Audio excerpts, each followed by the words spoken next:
Good evening. Please confirm if I'm audible. आवाज आ रही है? Yes, ma'am. Okay, just 2 minutes. We'll start.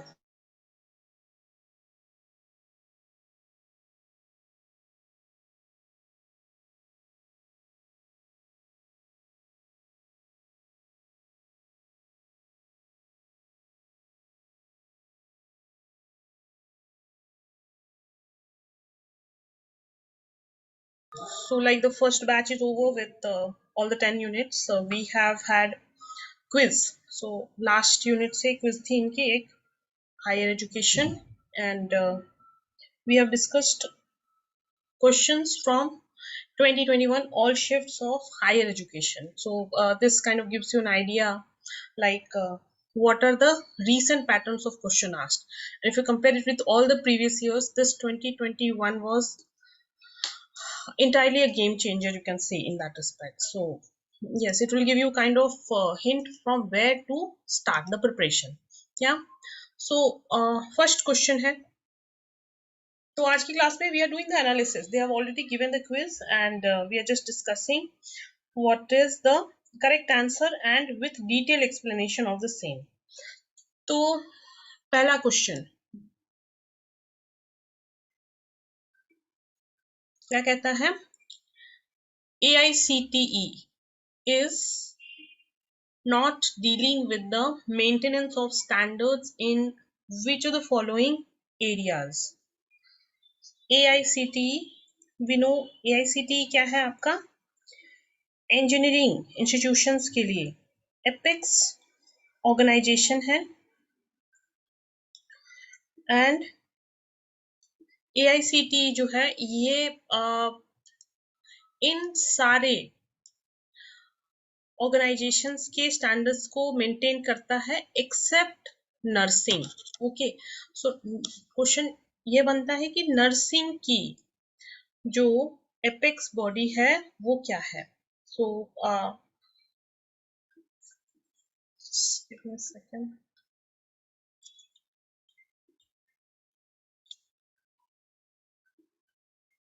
For nursing, we have Nursing Council, which is autonomous body under Government of India, Ministry of Health and Family Welfare.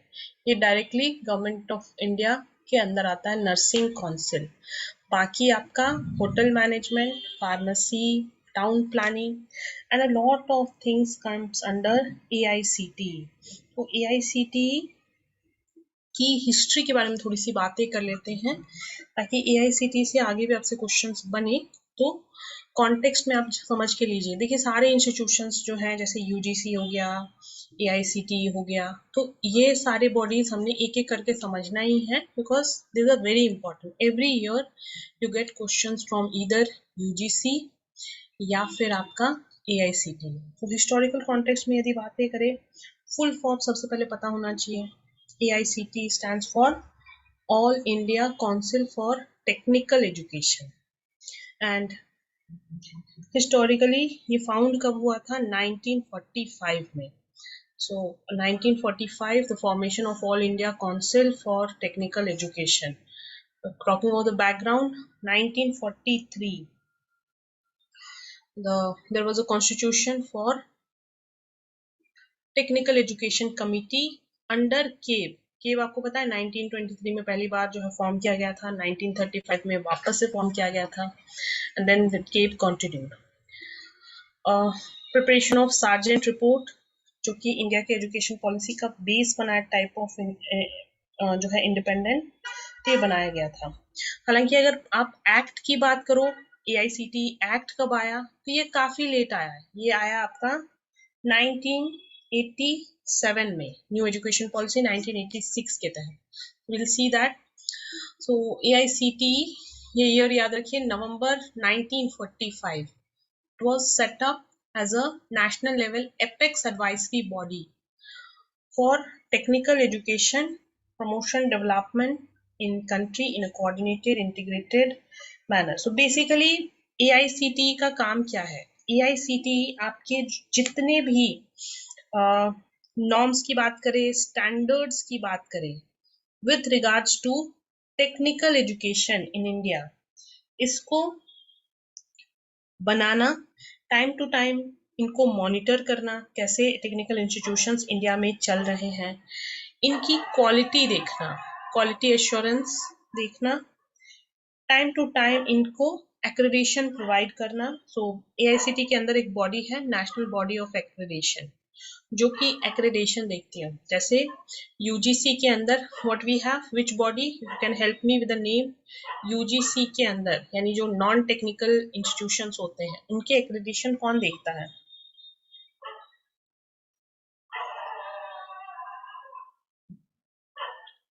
NAAC, है ना। Likewise AICT के अंदर you have NBA looking after the accreditation of all the technical institutions in India. तो ये दोनों ही bodies याद रखिए, NBA and NAC.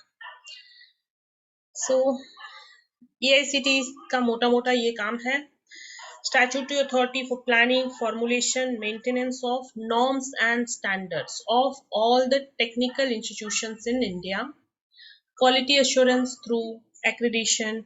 We now know it is a NBA which looks after accreditation. Funding in priorities areas, monitoring, evaluation, maintaining parity, certification, awards, management of technical institution education in the country. मोटा मोटा ये आपका AICT का काम है। इसके बाद इसके विजन्स की बात करें तो to be a world-class organization leading technological and socio-economic development of the country by enhancing global competitiveness of technical manpower, ensuring high-quality technical education to all sectors of the society, promotion of quality in technical education, planning, coordination, development, regulation, maintenance of norms and standards. ठीक है। सो act का year याद रखिए, all India technical council for technical education act 1987 बना कब था? 1945 में। ये ईयर वाले क्वेश्चंस बनते हैं यहाँ पे, तो नो चॉइस, ये सारी चीजें याद रखने वाली हैं। ईयर याद रखिए, दैट्स इट। अच्छा, next we are talking about a couple of important schemes under AICTE. So जो भी रिसेंट स्कीम्स है उसको मोटा मोटा एक बार नजर डालते हैं। तो यू हैव परख। परख जो है ये रिसेंटली बना है, तो quite important, you can expect questions from परख।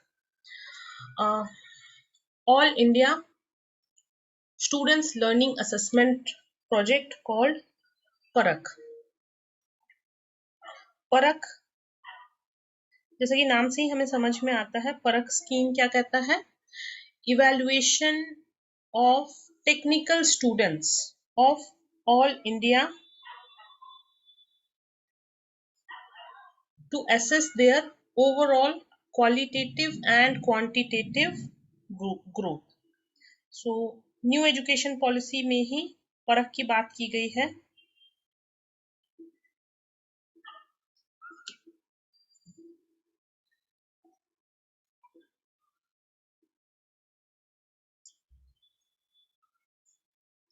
All India Council for Technical Education AICTE SLA Parakh project has been designed to measure benchmark levels to gain in academic and higher order thinking skills of students. परख एक basically क्या है? Standard setting body है, जो कि India में जो technical education के इंस्टीट्यूशंस हैं, इनका क्या परफॉर्मेंस है, इनके क्या स्टैंडर्ड्स हैं, इसको टाइम टू टाइम असेस करना, रिव्यू करना काम है मोटा मोटा आपका परख का। परख will be like a game changer. आप पूरा का पूरा जो हायर एजुकेशन टेक्निकल फील्ड में है, इसको असेस करने का काम करेगा, ताकि कॉम्पिटिटिव हो सके, स्टूडेंट्स भी कॉम्पिटिटिव हो सके, जो फैकल्टी मेंबर्स हैं, एंड ओवरऑल ऑब्जेक्टिव्स मीट कर सके हायर एजुकेशन का। Then 360 degree feedback is being implemented. We know 360 degree feedback यानी कि feedback regarding institutions from faculty members, students, faculty members के जो फीडबैक है ये management, admin staff, so all around feedback आपका 360 डिग्री फीडबैक ये भी लाया गया है एआईसीटी के अंदर। Then you have AICTE LITE, AICTE leadership in teaching excellence. नाम जरूर से याद रखिए, leadership in technical teaching excellence is a national program to bring modern software in engineering knowledge to proven online teaching learning methods, 1 lakh teachers and 2.4 crore students in India. Leadership in Teaching Excellence, AICTE Light Program, AICTE Distinguished Chair Professor, ये एक fellowship programme है। Then you have AICTE Quality Improvement Programs. So financial assistance of 15,000 per month and rupees 5,000 per month are given to PhD, MTech scholars. Presently, 114 QUIP centers are operational throughout the country. So जो भी faculty members हैं वो उनके qualification को improve कर सकते हैं इस प्रोग्राम के अंदर, quality improvement programs QIPs for faculty members. Then Sphoorti, Sphoorti से भी आप एक्सपेक्ट कर सकते हैं क्वेश्चंस। सो AICTE STTP स्फूर्ति intends to conduct faculty and students training through financial assistance from AICTE, enable faculty members, students in the field of technical education to introspect and learn techniques that can help prepare faculty and students to impart their research work in development of small scale business for nation. So स्फूर्ति basically small scale medium MSMEs जो हैं, medium and small scale enterprises in India, इससे related schemes है। तो technical education में भी एक technical students जो हैं ये स्फूर्ति से बेनिफिट पा सकते हैं। इसकी बकायदा वेबसाइट है MSME के अंदर, जहां पर आप जाकर के देख सकते हैं कि बहुत सारे क्लस्टर्स हैं टेक्निकल इंस्टीट्यूशंस के भी जो स्फूर्ति स्कीम्स के अंदर काम कर रहे हैं। तो जो भी लघु उद्योग, गृह उद्योग होते हैं उसके स्टूडेंट्स फैकल्टीज को जोड़ता है ये स्फूर्ति scheme. So AICTE is not dealing with nursing. Nursing we know, nursing जो है इसके लिए सेपरेट बॉडी है जिसको हमने डिस्कस करा। Nursing is under nursing council under ministry of health and family welfare. इसके अलावा बाकी जितने भी इंस्टीट्यूशंस यहाँ पे मेंशन है सब AICTE के अंदर में आते हैं। You have hotel management, pharmacy, town planning, so technology, farming, architecture, planning, applied arts, craft, design, HM, catering, management, all this under AICTE. Okay, next question tha, by the way, whatever questions we are discussing today, those who joined late is all a part of your 2021 all shifts questions, ठीक है, and that was being put up in quiz. So identify the key mandate areas of National Knowledge Commission. National knowledge commission एक नदर body है। Sam Pitroda की जो committee थी इन्होंने बनाई थी नेशनल नॉलेज कमीशन, और नेशनल नॉलेज कमीशन बेसिकली क्या था, एक तरीके का थिंक टैंक था। थिंक टैंक आप समझते हैं, think tank just gives you know they give their inputs with regards to what can be implemented. It is like voluntary and not binding on government to implement. So prime minister Manmohan Singh के कार्यकाल में ये 2005 में NKC national knowledge commission को establish किया था, और education sector में रिफॉर्म लाने के लिए कमेटी बनाई गई थी सैम पित्रोदा के अंदर। ये दोनों नाम आप याद रखिए। So key mandate areas of national knowledge commission: access, concept, delivery and application. Services नहीं है इसमें। सो इसके बारे में थोड़ी सी बातें कर लेते हैं। नेशनल नॉलेज कमीशन एनकेसी 2005 में बनाया गया था, तो 2006 से लेकर के 2009 तक ये चला।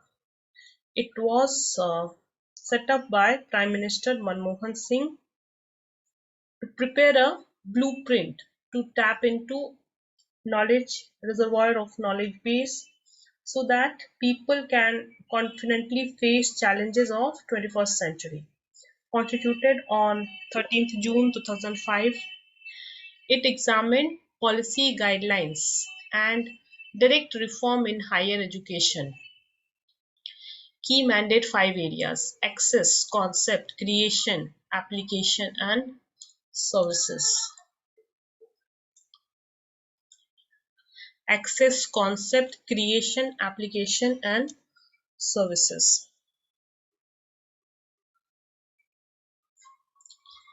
ओके, डिलीवरी नहीं है यहाँ पे, डिलीवरी की जगह क्रिएशन है। ओके,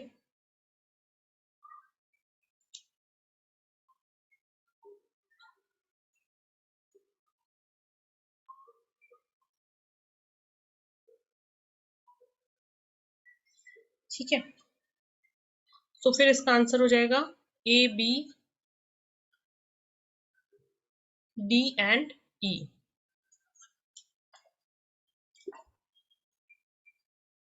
क्वेश्चंस रिपीट नहीं होते हैं directly, but yes, next exam remember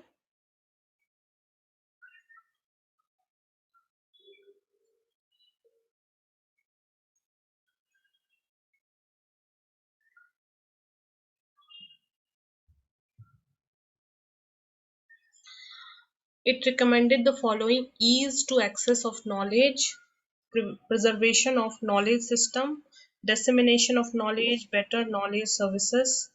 These are the concerns of the commission. Okay, so this is it about national knowledge commission. अब देखिए एनईपी से जो है काफी सारे क्वेश्चंस जो हैं बने हैं।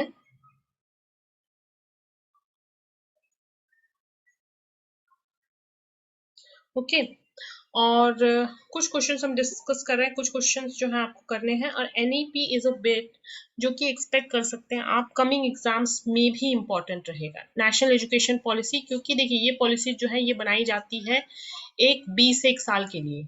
So next 20 years you're going to have this NEP only as a base. So these are very important. The implementation bit of it has already started taking place, but it will take maybe 1 or 2 more years to see the actual impact whatever was planned under NEP. NEP पे I have 2 videos I will put up again once in group. तो आपको जब भी time मिले वो भी videos आप देखना, important है। NEP I have discussed extensively in class also, and I will also share the actual NEP doc. So like I've shared one NIRF doc. देखो जो गवर्नमेंट के डॉक्यूमेंट्स होते हैं थोड़े से बोरिंग होते हैं पढ़ने में, बट रियल इनसाइट्स आपको यहाँ से मिलेंगे। So if you are interested, you know, when we were teaching also you can quote this NEP. So it's approximately 34 page document. So I'll urge you all to go through that document. ठीक है, मैं वो document in hard copy आपको include form PDF I'll be sharing you. क्या question था? NEP envisions higher education as playing an important role in promoting human as well as societal well-being, enabling system for personal accomplishment with no economic contribution to society or public engagement. तो यहाँ तो it is a obvious no है ना, no economic contribution to society, public engagement. तो पहला वाला option जो है वो सही हो जाता है। ठीक है, okay, this is a teaching question. So the right answer is statement 1 is true, false. Now I'm not explaining you right now Piaget's stage of cognitive development. A few days back I've shared a video on Piaget teaching bit में हम ये discuss करेंगे, ठीक है, skipping for now. Then अच्छा, ये question हर साल पूछा जाता है। Sometimes there will be known institutions, maybe आप मेरे को इसमें से एक दो पता होगा शायद से, but you will have unknown names in this list, so be prepared. हर एक बार आपको अलग अलग नाम पूछ लिए जाते हैं, जैसे I am sure IISc Bengaluru का नाम आपने सुना होगा, Indian institute of sciences Bengaluru, है ना। तो ये तो जो है आप क्लियरली लगा सकते हो। एग्जाम में कैसे अप्रोच किएगा, मैं बहुत बार इसको डिस्कस किया है, again I am repeating it. Time management is important in this kind of question. Straight away if you are very sure that okay D is gonna be 3, then straight away cut off 2 options, sorry ये वाले, ठीक है, इसको आपने देखना ही नहीं है। Then try, अब इसमें से हो सकता है कि ये सारे नाम आपके लिए नए हों, है ना, हो सकता है कि इसमें से एक आध नाम जो है, so then if all are new in exam, do not quote me, but then you have to go by gut feeling. अगर आपको कुछ भी नहीं पता है, आप एक एजुकेटेड गेस लेंगे, तो you either take this option और टेक दिस ऑप्शन। अगर कुछ भी नाम नहीं पता है तो don't waste time. If you feel like okay ठीक है, I may give a, let's say if I am doing educated guess, अगर मैम यहाँ पे होती और मुझे एक एजुकेटेड हिट लेना होता, तिब्बतियन स्टडी की बात कर रहा है, तिब्बतियन स्टडी, तो maybe I think that okay चलो धर्मशाला लगा देते हैं, लेट्स सी। एंड ग्रामोदय विश्वविद्यालय, तो ये एक रूरल यूनिवर्सिटी है, लेकिन if I'm not heard of, then I'll not take a guess here. Context अभी हम एक बार डिस्कस कर लेते हैं इन यूनिवर्सिटीज का। हो सकता है अगर ये यूनिवर्सिटीज आगे आपको रिपीटेड हो, या फिर whenever the ideal way of doing these universities and bodies are, आपको इनकी वेबसाइट विजिट करनी है। कॉन्टेक्स्ट में जब भी आप चीजें पढ़ते रहते हैं तो आपके लिए याद रखना आसान हो जाता है। देखो बहुत सारा डेटा होता है, बहुत सारे फैक्चुअल। अब ये यूनिवर्सिटी के जो कहाँ पे लोकेटेड है, ये ऐसे आपको याद नहीं रहने वाले हैं until unless you actually take interest. So I will discuss for now. I'm discussing all this with you so that you remember. But whenever you are reading any university or whenever you are reading, let's say हमने आज बात करी national knowledge commission की, हमने आज बात करी let's say AICTE के, the best way to have a feel of it is actually visiting website for these kind of bodies, and it's a must. जब भी टाइम मिले यू इधर visit UGC website, you visit AICTE website, आप स्वयं के portal देखो, तभी जाके self learning is the best way to retain things. चलो, ग्रामोदय विश्वविद्यालय ये क्या है, ये Chitrakoot, it was established by Padma Vibhushan Nanaji Deshmukh at Chitrakoot and named as Mahatma Gandhi Chitrakoot Gramoday Vishwavidyalay by Government of Madhya Pradesh in 91. This is located at Holy Bank of near Sfatikshila. Maybe my pronunciation is not correct here. Chitrakoot, Satna, MP in 2015. University is A grade university. So ऐसा नहीं कि बहुत famous से नाम पूछते हैं, you might be asked on names which you may have not heard of. IISc, I'm sure you may have heard of. IISc Bangalore is a Tata Institute public university for scientific research located in Bangalore. It established in 1909 with support from Jamshedji Tata and Maharaja of Mysore. It is ranked among most prestigious institutions in India, and हमेशा ही जो इसके जो institutions of eminence की list में ये हमेशा ही top पे होता है। अब इंस्टीट्यूशंस ऑफ एमिनेंस क्या होता है, ये भी एक बहुत इंपॉर्टेंट डिस्कशन है। हर साल आपको इंस्टीट्यूशंस ऑफ एमिनेंस, इसके बाद जो है QS रैंकिंग हो गया, टाइम्स हायर रैंकिंग हो गया, है ना, इसके अलावा NIRF रैंकिंग हो गया, ये जो दुनिया भर के रैंकिंग्स हैं इससे क्वेश्चंस बनते हैं। इंस्टीट्यूशंस ऑफ एमिनेंस से या तो डायरेक्टली क्वेश्चन पूछा गया है या तो इनडायरेक्टली क्वेश्चन पूछा गया है। So these are like last minute revision topic 2021, या कुछ केस में आपको 2022 एक साल आगे का जो है लिस्ट आता है, तो ये दोनों आपको रेफर करना पड़ेगा, ठीक है। Okay, so Gramoday was one we discussed. अच्छा,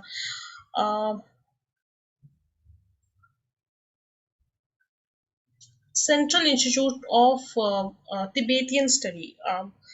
See, the answer here is Dharmashala, but there is a Central University on Tibetan Study which is in Varanasi. So ये दोनों body आप याद रखिए. Central Institutions of Higher Tibetan Studies, which is at Sarnath, Varanasi. This was established in 1967. Now I tried my best to find, since see, Tibet is a disputed territory, we all know. So not much is clearly visible that I couldn't actually get the data on whether it is in धर्मशाला. तो अगर आप लोगों को इसका data मिलता है तो मुझसे जरूर शेयर कीजिएगा कि बिकॉज नेट पर यही बता रहा है whenever you put Central Institute of Tibetan Study it routes you to this which is at Sarnath, Varanasi. So ठीक है. अच्छा, this piece of data I got along with Central Institute for Tibetan Study. You have Central Institute of Buddhist Study. So next time you may be asked Central Institute of Buddhist Study ये कहाँ पे located है? तो ये लेह लद्दाख में located है. ये सब institutions one of a kind है. ठीक. उसके बाद नेक्स्ट क्वेश्चन था आपका, in ancient system of Buddhist education the student being admitted to monastery had to renounce all the worldly and family relationship. This was termed as. Now I'm curious to know the answer from each one of you. Can you help me with the answer? क्या लगाया था आपने, या फिर इसको हमने class में भी डिस्कस किया था ये टर्मिनोलॉजीज को. So you can help me. क्या है इसका answer?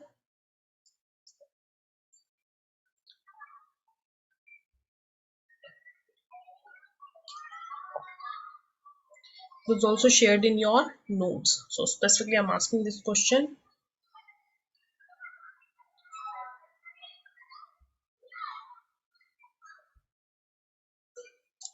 2 and A. Okay, Rajdeep, can you help me? What was this Pravija like? If you recall anything about it.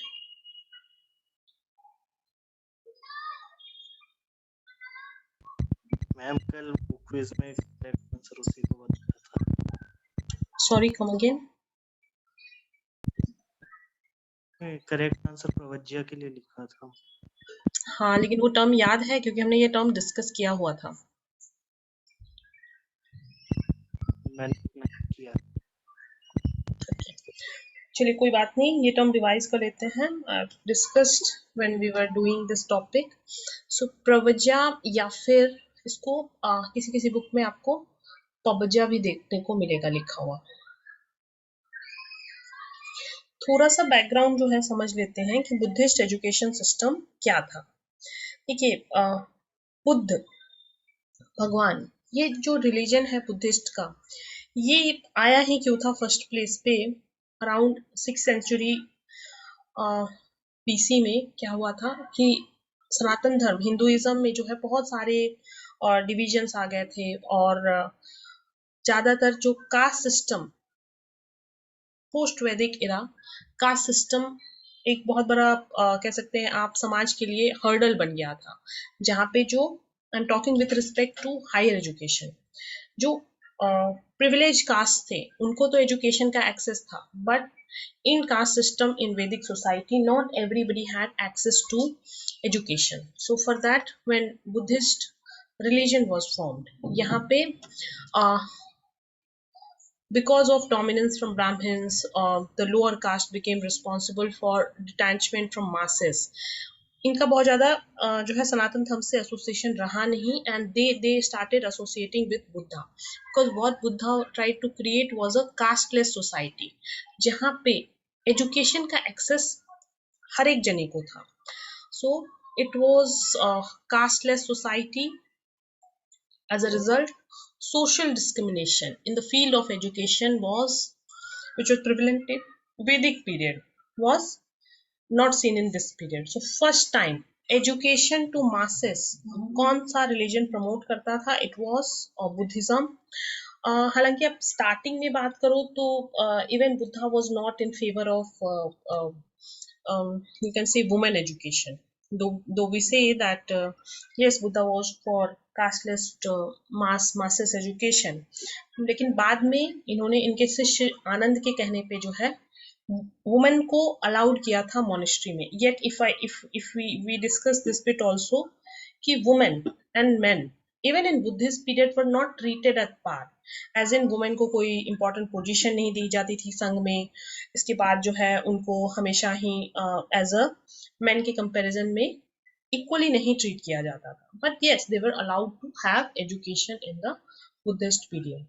Now, talking about way of formal entry into the education system. See, Vedic period में we have discussed two terminologies. एक terminology हमने discuss किया था विद्यारंभ. विद्यारंभ यानी कि formally we were introduce to alphabets. तो विद्या का आरंभ, जब बच्चा पहली बार पढ़ाई स्टार्ट करता है तो पहला संस्कार वैदिक पीरियड में था विद्यारंभ. और सेकेंड टर्मिनोलॉजी हमने वैदिक पीरियड में क्या डिस्कस किया था? उपनयन. ये वर्ड भी याद रखिएगा, उपनयन.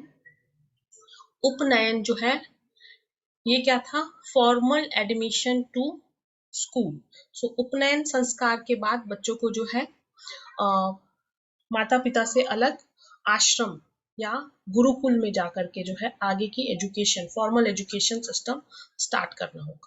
So this was about Vedic period. Likewise, in Buddhist system, you had at उपनयन. आप कंपेयर कर सकते हो उपनयन को पबजा से. पबजा में होता क्या था? पबजा was formal entry to संघ और विहारा. सो स्टूडेंट्स को ये संघ या विहार में जाकर के रहना पड़ता था. पबजा या प्रवजा, it literally means to go out. In Buddhist system, the word consent is very very important. So जो बच्चा घर छोड़कर जाता था उनको परमिशन लेनी पड़ती थी, टीचर से भी, अपने माता पिता से भी. Boys went out of their families, join the monasteries, जहाँ पे जाके वो पढ़ाई करते थे. अच्छा, संघ में एडमिशन होने के बाद उनको कुछ टिपिकल चीजें करनी पड़ती थी, जैसे कि उनको पीले वस्त्र पहनने पड़ते थे, अपना जो उनका कास्ट सिस्टम था पहले का वो त्याग करना पड़ता था, बाल मुंडवाने पड़ते थे. और yes, it was all the caste के कोई restriction नहीं थे. Any caste was allowed to have formal education in Buddhist period. Minimum age संघ विहार में 8 साल था. So entrance was permitted to students after shaving their heads, wearing yellow clothes and requesting the head monk. So जो मुख्य पुजारी थे उनकी अनुमति लेनी पड़ती थी. उनको 3 रिफ्यूज यानी उनका जो मंत्र था ये इनको पढ़ना पड़ता था. 3 रिफ्यूज क्या क्या थे? बुद्धम शरणम गच्छामि, धर्मम शरणम गच्छामि, संघम शरणम गच्छामि. So I take refuge with the Buddha, take refuge with the religion and I take refuge with the order. तो ये अनुमति मिलने के बाद ही ये संस्कार होने के बाद they used to enter. पबजा संस्कार और प्रवजा, once they will enter in the monastery they will be termed as shaman. No one would get admission without the consent of their parents. Parents की भी अनुमति उतनी ही इम्पोर्टेंट थी. हालांकि हम जब कहते हैं कि हर एक जने को अलाउ था एजुकेशन पाने, there were some exceptions to it. Patients of infectious disease, government servants, soldiers, slaves were not allowed to admission to संघ. तो इनका एजुकेशन से एक्सेस नहीं होता था. एजुकेशन सिस्टम में इंटर करने के बाद इनको ये 10 जिसको कहते थे इसका पालन करना होता था. 10 और या फिर कहें शमनेर शिक्षा. तो ये क्या थे? जैसे परसेप्ट्स जो कि बुद्ध मानते थे, not to kill any living being, not to accept anything given to him, live free from impurity of character, not to lie, not to take intoxicants, not to take improper food in improper time, and things like that. So these were the rules. Now पबजा was the first of their संस्कार, जो कि 8 years में होता था. इनका जो primary education system था, that was starting from 6 years. Children have to study a book named सिद्धरस्तु. तो इस किताब का भी नाम याद रखिए. पहली बार इनको 16 चैप्टर्स थे, 49 अल्फाबेट सिखाए जाते थे. यानी प्रबजा संस्कार से पहले पहले ये अल्फाबेट्स इनको सीखना होता था. The medium of instruction in Buddhist period was Pali. Jainism period में क्या था? प्राकृत. वैदिक पीरियड में संस्कृत.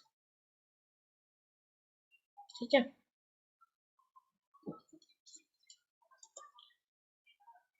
पबजा के बाद या प्रवजा के बाद नेक्स्ट जो स्टेज था वो था उपसंपदा. So see child will enter after प्रवजा at 8 years and will stay till 20 years. ठीक है, मतलब कि 12 साल के पीरियड तक के वो प्रवजा संस्कार के बाद संघ में रहता था. ठीक है, 12 साल के बाद पीरियड कंप्लीट होने के बाद, यानी कि जब बच्चा 20 साल का, या शमनेर या शमनेरी जो है ये 20 साल के जब हो जाते थे, दे हैड एन ऑप्शन. या तो आप कंटिन्यू करो तो क्या कहलाएंगे? They will have to undergo उपसंपदा संस्कार, और they will start their family life. 2 options. ठीक है. So Upsampada was like optional. Only those who wanted to become a monk or nun will take this Upsampada wala route. तो क्या कहता है? Monk had to undergo ritual Upsampada and become permanent member of Sangha. So person must be 20 years old to become a monk or a nun. Caste was not a barrier in education, this we talked. उपसंपदा means permanent entry to Sangha. प्रवजा मतलब क्या था? To go out. उपसंपदा was only given to those shamaner or shamaneri. This was a male and this was a female who wanted to become monk or nun for lifetime. So hope अब आपको याद रहेगा उपसंपदा और प्रवजा दोनों ही terminologies. ठीक. इसके 8 परसेप्ट्स थे, उपोसतशील और अष्टशील कहते थे. ये सिमिलर था इसी लाइंस पे आपके 10 शील जो हमने डिस्कस किए पहले.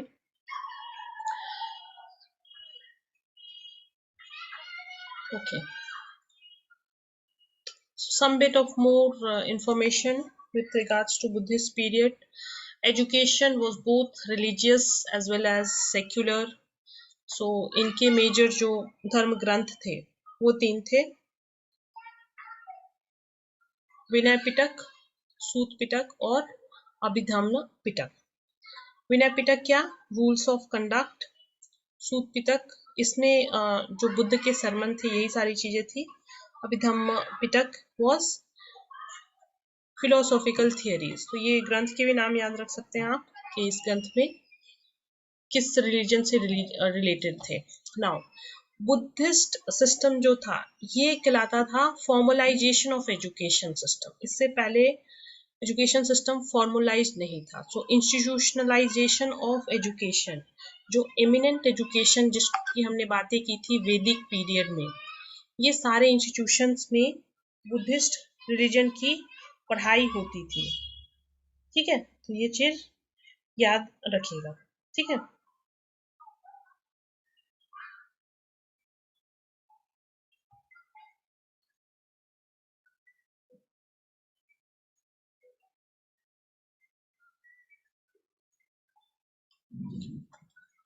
Moving on, next question was with regards to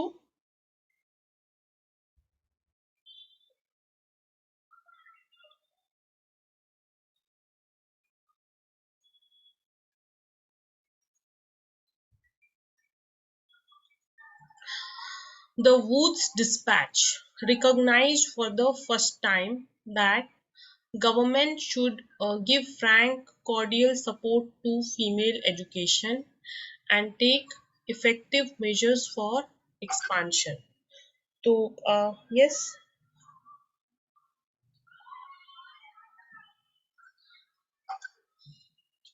this was a correct statement. Girl candidates were allowed to appear for matriculation examination for first time for Calcutta University. This is not correct. थोड़ी सी बातें यहाँ पे woods despatch के बारे में करते हैं. Woods dispatch आया कब था? 1854 में. वुड्स डिस्पैच में काफी सारे एजुकेशनल रिफॉर्म्स की बात की गई है, इसलिए इसको Magna carta of Indian education system भी कहते हैं. So it suggested that existing board for control for education should be abolished. Office of Director of Public Instruction must be established. इसके अलावा Magna carta of English education system in India इसको कहते हैं, क्योंकि बहुत सारे रिफॉर्म्स लेकर के आया था. क्या थे वो रिफॉर्म्स? रिकमेंडेशन दिए थे वुड्स डिस्पैच के. These are very important. Regularize education system initiating from primary to the university levels. Indians must get education in English and native language. Education system must be established in every province. Every district must have at least one government school. तो काफी सारे areas में जो है woods dispatch ने recommendation दिए थे. Affiliated private school must be given granted aids. Education of women should be empowered. Universities of, ये कभी आया? 1854 में. तो इसके बाद ही ये जो तीन मेजर प्रोविंसेस के यूनिवर्सिटीज थे, that was university of Madras, Calcutta, Bombay, they were set up in 1857. And later University of Punjab in 1882, University of Allahabad 1887. This dispatch asked government to take the responsibility of education of people and to make a better education nation. So we have talked at length like how Britishers initially started with no education and then how they were forced to educate Indian system. Okay. Then again bodies वाले हैं. So ये जो organisations हैं इसमें आपने एक ही काम करना है. जितने भी ऑर्गेनाइजेशंस आपके जो है पीडीएफ मैंने शेयर करी है वहां से मिले, या जब भी कोई ऑर्गेनाइजेशन पढ़ रहे हो, कोशिश यही कीजिएगा कि just visit their website and at least be familiar with what kind of organizations they are into. ठीक है, what is their main work like.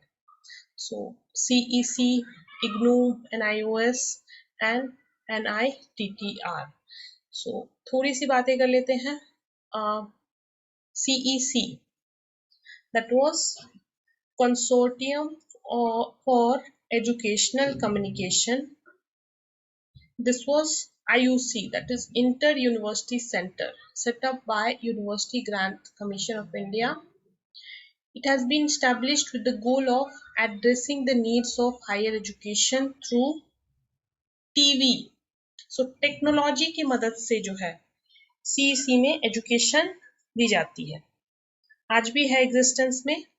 CEC emerged in 1993 as nodal agency to coordinate, guide education at national level.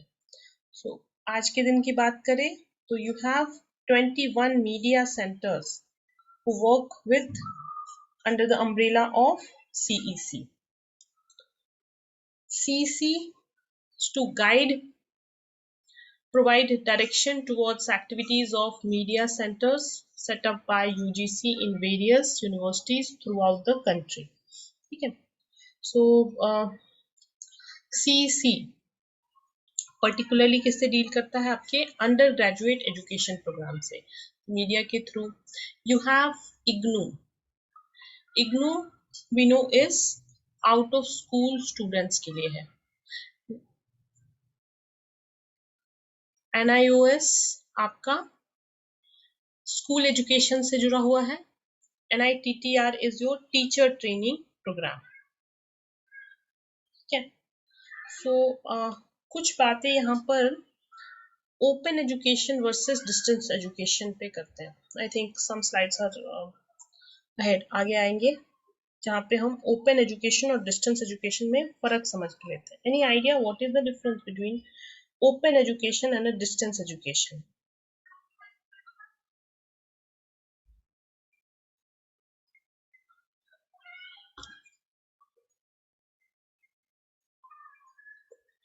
कोई बात नहीं, will discuss in a while. Next question is which of the following is not a parameter for ranking according to NIRF? So NIRF ranking क्या होती है ये हमने discuss किया था. क्या पैरामीटर है? Campus placement, outreach, inclusivity.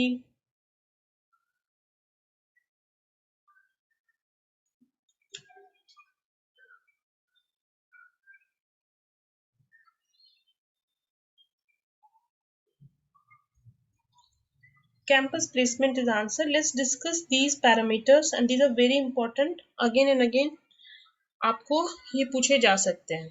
तो यहाँ से दो तरह के क्वेश्चन बनते हैं. एक तो डिफरेंट डिफरेंट कैटेगरीज में NIRF रैंकिंग दी जाती है और NIRF रैंकिंग के पैरामीटर्स क्या हैं. दोनों बिट से क्वेश्चन बने हुए हैं और रिपीटेडली पूछे गए हैं. पहले एक बार डिस्कस कर लेते हैं NIRF रैंकिंग क्या होता है. देखिए, जैसे वर्ल्ड लेवल पर वी हैव वेरियस रैंकिंग. आपका you have Times Higher ranking. Last year Times Higher ranking was boycotted by our educational minister. You have QS ranking at world level. इसी तरीके से गवर्नमेंट ऑफ इंडिया ने decide किया NIRF ranking और अभी तक के 6 बार NIRF रैंकिंग दी गई है. तो इसका मेन रैशनली क्या था कि जैसे वर्ल्ड लेवल पर जो ये QS रैंकिंग फॉलो की जाती है, Times Higher ranking, global rankings जो फॉलो की जाती है, इसी तरीके से इंडिया में भी जो अब अनफॉर्चुनेटली बात यह है कि ये जो QS रैंकिंग वगैरह है इनमें हमारे इक्का दुक्का इंस्टीट्यूशंस ही जो हैं ये लिस्ट कर पाते हैं और टॉप 100 की बकेट में हम नहीं रीच कर पाते हैं. So for that reason in 2015 government decided to come up with these NIRF ranking.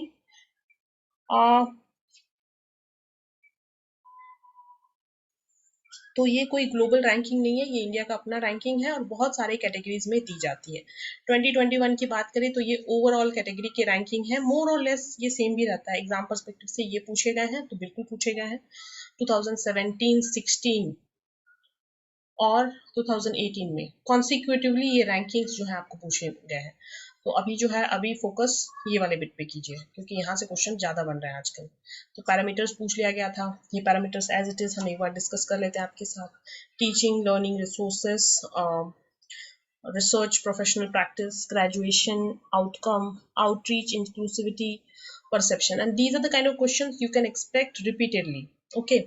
Also, एक बात और रैंकिंग भी देख लेते हैं so that you get an overall idea like किस किस कैटेगरी में रैंकिंग दी जाती है. तो top 100 universities. Now in your WhatsApp group I have shared NIRF ranking की जो वेबसाइट है जहाँ से ये स्लाइड्स दिए गए हैं. So you can, we have just picked up 10. You can just browse through a list of like all top 100 universities in India. Every year ये डेटा पब्लिश होता है गवर्नमेंट के द्वारा. So IISc बेंगलुरु हमेशा ही जो है टॉप पे रहता है लगभग. Then JNU, तो एटलीस्ट टॉप 10 तो आप ब्राउज थ्रू कर लीजिएगा. टॉप 100 यूनिवर्सिटीज की बात कर रहे हैं, ये इंडिया रैंकिंग्स है. कैलकाटा यूनिवर्सिटी एट 4th, अमृत विश्व Vidyapeetham, Jamia Millia Islamia, Manipal Academy of Higher Education, Jadavpur University, University of Hyderabad and Aligarh Muslim Universities. Then top 200 in engineering, top 10 are given here. IIT Madras, IIT Delhi, IIT Bombay, IIT Kanpur. तो लगभग IIT Madras mostly top पे रहता है. IIT Kanpur, Kharagpur, Roorkee, IIT Guwahati, IIT Hyderabad, IIT Trichy and IIT Karnataka. So then in top 75 in management, so I am Ahmedabad, Bengaluru, I am Calcutta, I am Kozhikode, IIT Delhi, I am Indore, I am Lucknow, XLRI, Kharagpur and IIT Bombay. This is in management category. अगर ऐसे बात करोगे engineering में, so IIT Bombay is way better off. Top 100 in colleges. So mostly you'll see Delhi के काफी सारे colleges top Miranda House consecutively ये top पे ही रहता है टॉप 100 की कैटेगरी में.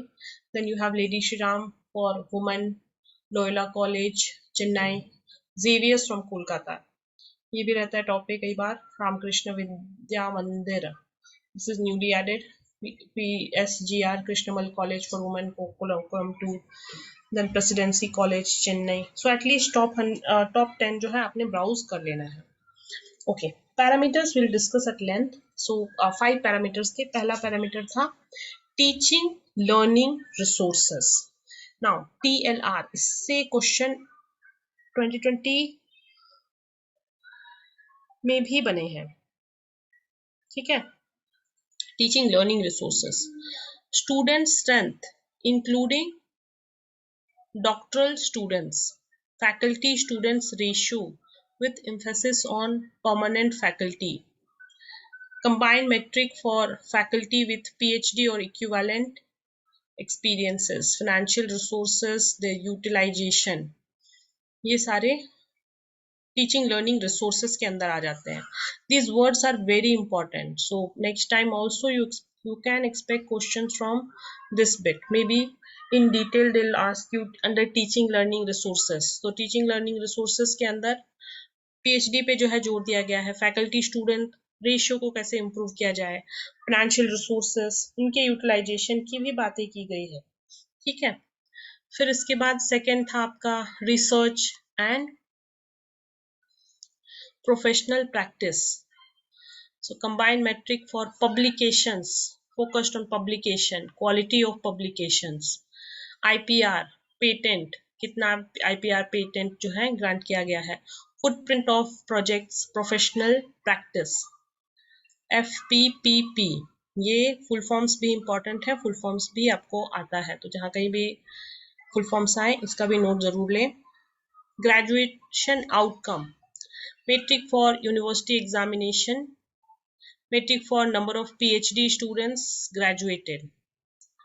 Outreach, inclusivity, so percentage of students from other state, the regional diversity is included, percentage of women, economically and socially challenged students, facility for physically challenged students, perception, ranking, and last one is peer perception, academic peers, employers.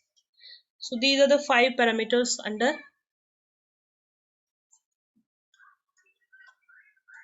NIRF. So वापस आते question में. So outreach, inclusivity, yes. Research, professional practice and teaching learning resources. Campus placement यहाँ पर नहीं है.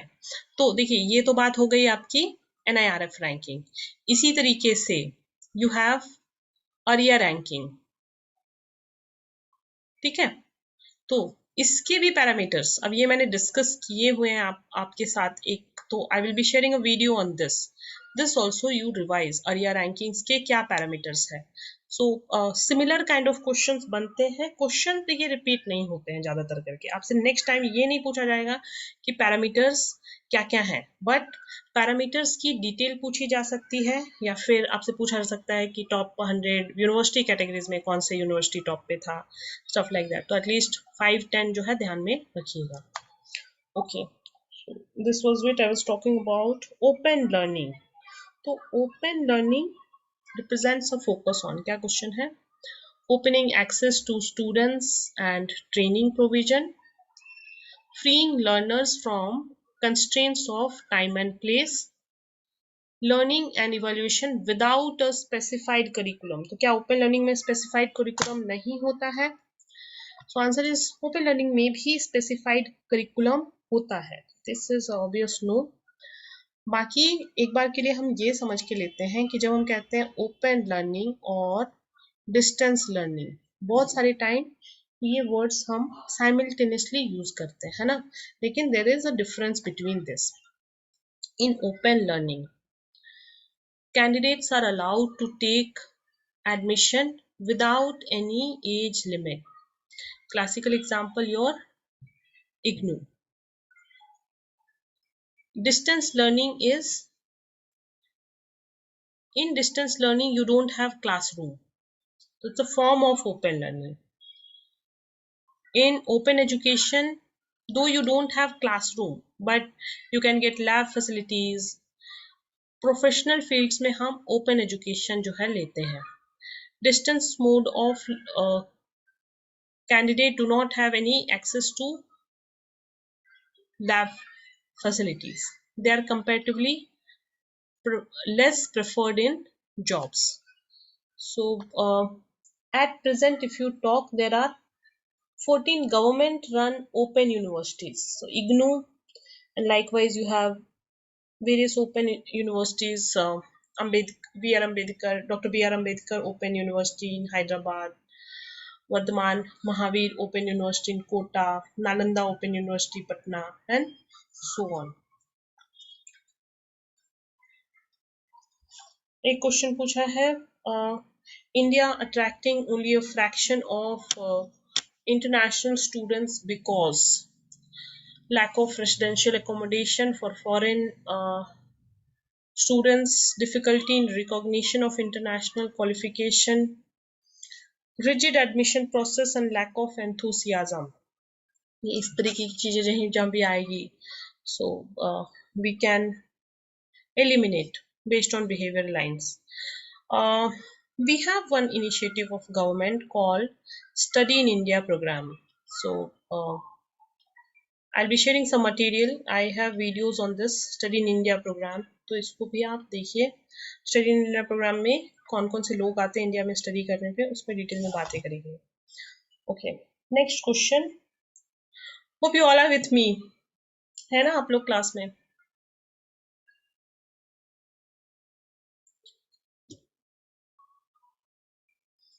Okay, so it's been a while I have not received any response. So ठीक है. Which of the following is a private university? अब देखिए ये चीज समझना होगा कि ऐसे क्वेश्चंस कहाँ से बनते हैं. We've been talking about few things like I said Times Higher ranking, NIRF ranking, है ना. इसी तरीके से एक टॉपिक जो है ये है आपका IOE, Institutions of Eminence. तो we have to know institutions of eminence also an important topic जहाँ से हर साल क्वेश्चन बने हैं. तो चलिए इंस्टीट्यूशंस ऑफ एमिनेंस डिस्कस कर लेते हैं. इस क्वेश्चन का जो आंसर है आपको वहीं से मिल जाएगा. So again I will urge you all to go to institutions of eminence website. इसकी थोड़ी सी बैकग्राउंड समझ लेते हैं कि institutions of eminence बनाए क्यों गए.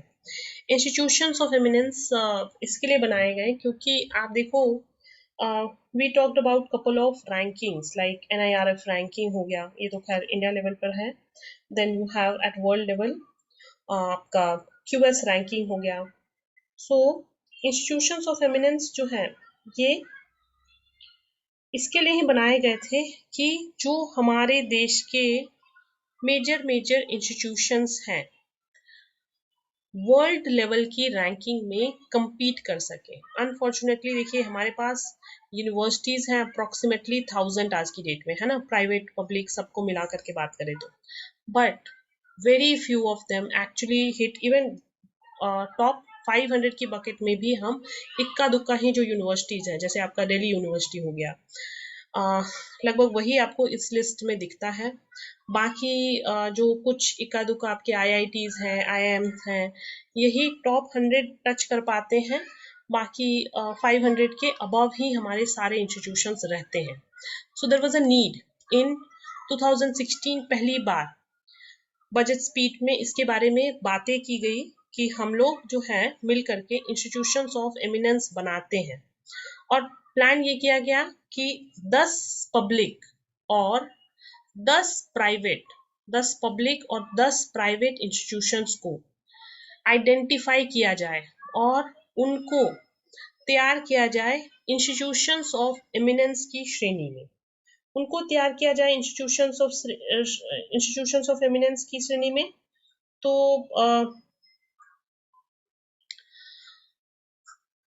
यानी उनको कुछ लेवल की ऑटोनॉमी दी जाए, उनको कुछ स्वायत्तता दी जाए, वो अपनी फीस वगैरह खुद से डिसाइड कर सके, वो चाहे तो फॉरेन से फैकल्टीज बुला सके, चाहे तो जो है फैकल्टी टीचर रेशियो चेंज कर सके, और यूजीसी के जो रूल्स एंड रेगुलेशंस होते हैं इनके लिए थोड़े से रिलैक्स किए जाए, ताकि ये अपने हिसाब से जो है खुद को तैयार कर सके वर्ल्ड क्लास इंस्टीट्यूशंस के रूप में। वर्ल्ड क्लास इंस्टीट्यूशंस यानी कि जो टॉप 100 क्यूएस रैंकिंग में हम क्रैक नहीं कर पाते हैं, तो उनको टॉप 100 की बकेट में टच करने के लिए प्रिपेयर किया जाए। 2017 में यूजीसी ने इसका अप्रूवल दिया गया कि 20 जो है ना 10 पब्लिक और 10 प्राइवेट इंस्टीट्यूशंस, इनको तैयार किया जाए एज आईओई। सो लेकिन हुआ क्या कि 2018 में इसके लिए कमीशन बनाया गया था, and Gopal Swami, former chief election commission, who headed this expert panel and initially identify करा इस लिस्ट में। so they actually recommended 11 institutions only in 2018, but केवल 6 इंस्टीट्यूशंस को ही सेंटर ने एक्सेप्ट करा। IIT Delhi, Bombay, IISc Bengaluru, BITS Pilani, Manipal University and yet to open Jio University. अच्छा, Jio university को लेकर के कुछ साल पहले जो है काफी ज्यादा न्यूज में था कि एक ऐसा यूनिवर्सिटी जिसको बनाया भी नहीं गया है उसको इंस्टीट्यूशंस ऑफ एमिनेंस की श्रेणी में क्यों डाला गया। So there something called green field investment and brown field investment. So yet to open university को भी इसके तहत जो है इंक्लूड किया गया।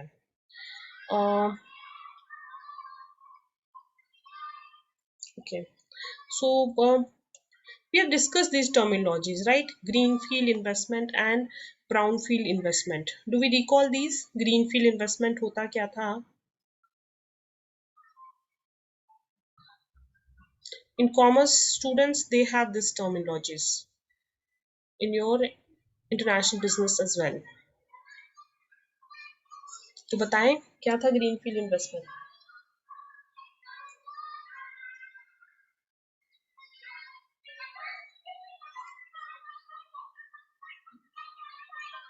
Okay,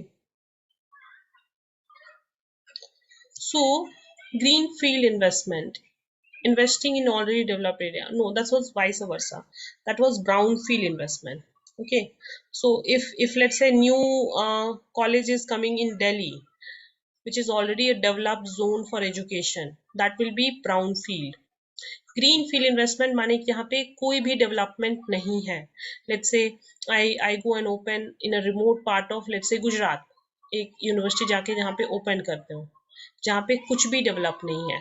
तो जब आप एक इंफ्रा तैयार करते हो, लेट्स से आपने जो है वहाँ पर फैक्ट्रीज लगाई, आपने वहाँ पर एजुकेशनल इंस्टीट्यूशंस लगाए, आपने वहाँ पर इंटरटेनमेंट लगाए, so there are people residing, right? People will need hospitals, people will need education, not just jobs. Along with job, when the family comes, all this develops in a like a cycle. So you're developing an entire area where nothing is there. So those investments are greenfield investment. Okay? So then that's how it started from 2018. we started preparing institutions of eminence. अब इसके क्या क्या criterias हैं? They already every year government invites applications for eligible and interested applicants to become institutions of eminence, and this is directly from the site. So existing government educational institutions ये apply कर सकते हैं. So ना केवल government, existing private educational institutions, they can apply for institutions of eminence, and sponsoring organizations for setting new educational institutions. So new institutions which are yet to open can also apply for institutions of eminence. So जियो ने जो है इसी के तहत जो है apply किया था. Then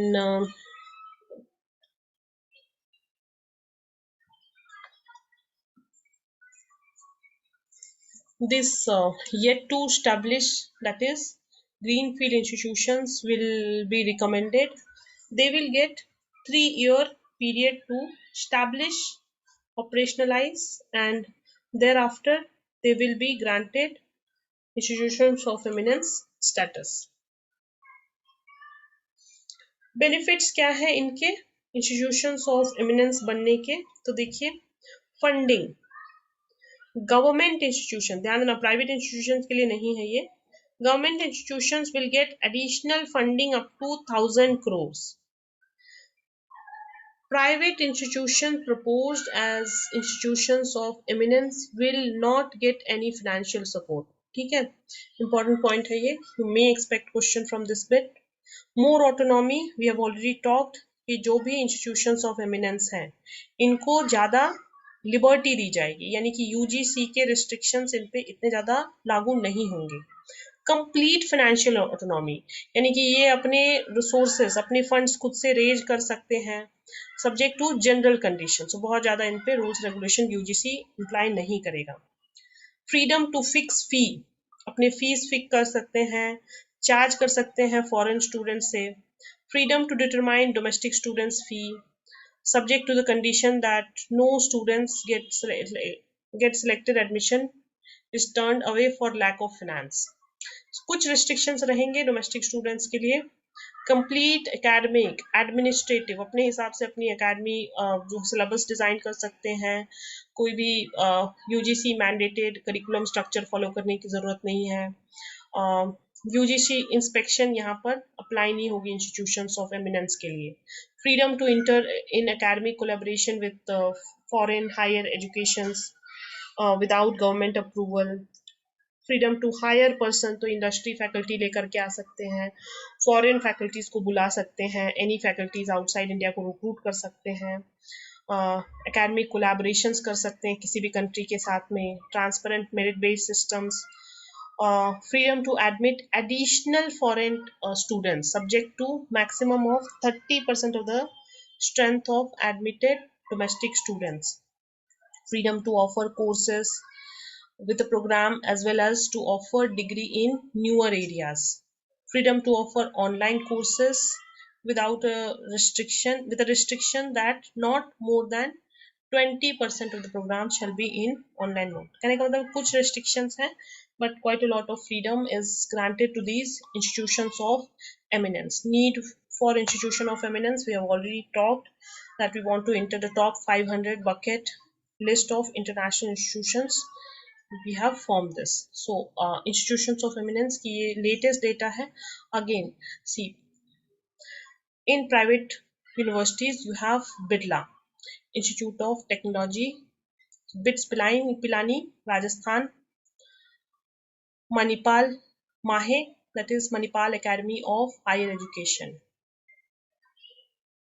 and OP Zindal Global University, Haryana.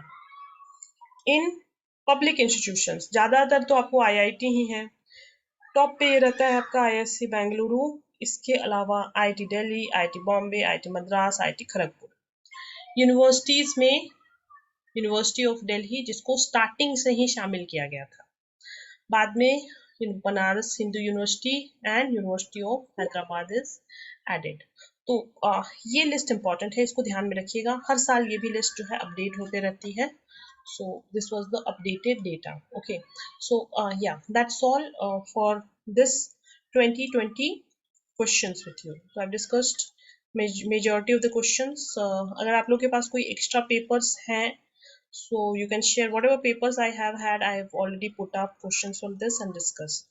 ठीक है, so next I'm sending you people and environment, है ना, रिवर्स वे में हम जा रहे हैं. So unit 10 we have done 2020 all shifts. The people and environment syllabus I'm share data I'm sharing you, उसको पढ़िए, है ना. एंड कल एक क्विज रखते हैं people and environment पे. ओके, सो फार सो गुड.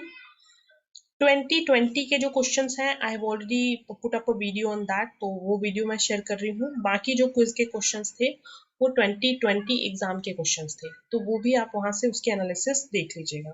ठीक है, almost 15 questions we have discussed, the remaining 15 were 2020 questions. ठीक, चलिए, ending this session. Thank you everyone.